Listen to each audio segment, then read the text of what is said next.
Makeover kolong dapur versi low budget yang sebelumnya seperti ini terlihat berantakan ya, dan sekarang udah jadi lebih rapi seperti ini. Bikinnya mudah dan bisa jadi opsi sementara sebelum punya kitchen set. Untuk budgetnya juga lebih murah ya daripada harus pakai korden dapur yang seperti kita lihat selama ini. Bahan yang pertama, ini aku beli kabel dak yang ukuran 16 dan ukuran 10. Beli aja di bagian toko elektronik gitu ya, kayak jualan lampu-lampu gitu pasti ada. Harganya start dari 3.000 sampai 4.000. Dan ini aku buka bagian penutupnya difungsikan sebagai rel ya. Bikinnya ini semua gampang banget, buat bu ibu, cewek-cewek pasti bisa deh. Dan ini udah kabel setelah dibuka, terus aku siapin isolasi double tip. Untuk kabel dak yang ukuran 16, ini aku potong sama panjang dan aku kasih isolasi double tip ya di belakangnya, supaya nanti bisa lebih rekat di temboknya. Untuk kabel dak ukuran 16 ini dipasang dulu bagian atasnya ya teman-teman, jangan sampai di bagian bawah dulu karena nanti bakalan susah. Untuk plafon PVC-nya ini dipotong sama rata ya, sesuai dengan ukuran dapur. Cara potongnya juga sangat mudah, bisa pakai cutter atau pisau, habis itu ditekuk seperti yang ada di video ya. Cara sambunginya satu sama lain juga sangat mudah, tinggal dimasukkan aja di bagian celah yang udah ada di PVC-nya. Kalau udah, barulah masukkan dak 10. Nah, fungsinya ini supaya plafon PVC-nya ini lebih merekat ya teman-teman, dan bisa lebih mudah di saat dimasukkan ke relnya. Untuk pemasangannya, ingat ya teman-teman, bagian atas dulu dan di bagian bawahnya tuh udah disiapkan juga ya kabel dak yang ukuran 16. Jadi sekalian dipasang, jangan lupa isolasi double tipnya juga. Untuk sisi sebelahnya tinggal diulangin aja kok, sama seperti awal caranya. Kalau nggak ada plafon PVC juga bisa diganti pakai triplek ya. Gimana nih menurut teman-teman? Spill bahan-bahan untuk bikin pintu kolong dapur. Pintunya aku pakai 3 lembar, PVC atau plafon PVC juga bisa.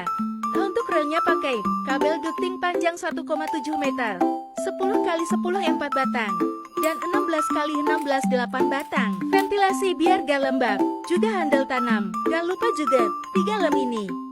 Silahkan beli dulu bahan-bahannya. Makeover kolong dapur versi low budget. Untuk penutup kolongnya kami pakai plafon PVC.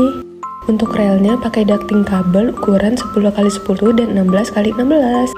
Siapkan ventilasi udara agar kolong dapur tidak lembab. Alat yang dibutuhkan double tip, solatip, dan cutter. Nah, pertama-tama harus potong plafon PVC-nya sesuai sama tinggi meja dapur.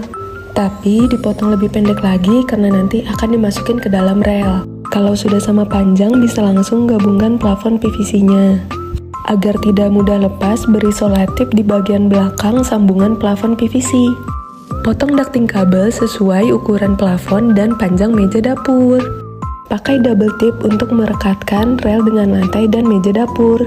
Ducting kabel ukuran 10 x 10 berfungsi untuk mengunci plafon yang telah digabungkan. Ducting kabel ukuran 16 x 16 yang sudah dipotong bisa langsung ditempel di bagian atas untuk dijadikan rel. Jika rel atas sudah terpasang, bisa langsung masukkan plafon PVC. Dan jika ukurannya sudah tepat, rel bagian bawah bisa langsung ditempel. Untuk handle buka tutup, aku pakai ducting kabel ukuran 10 x 10 dan dilapis stiker. Nah, ini aku tunjukin penampakan sebelum di makeover, masih kelihatan perintilan-perintilan. Nah, ini setelah di makeover. Tapi pas udah jadi baru inget ventilasinya belum kepasang, padahal kita udah beli. Jadi kalau ventilasinya belum terpasang, nanti pada saat masak dibuka dulu tutup kolong dapurnya. Udah segitu aja, makasih.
Makeover kolong dapur budget 200 ribuan. Yang pertama, beli list aluminium dulu dengan panjangnya 6 meter dan harganya 45.000.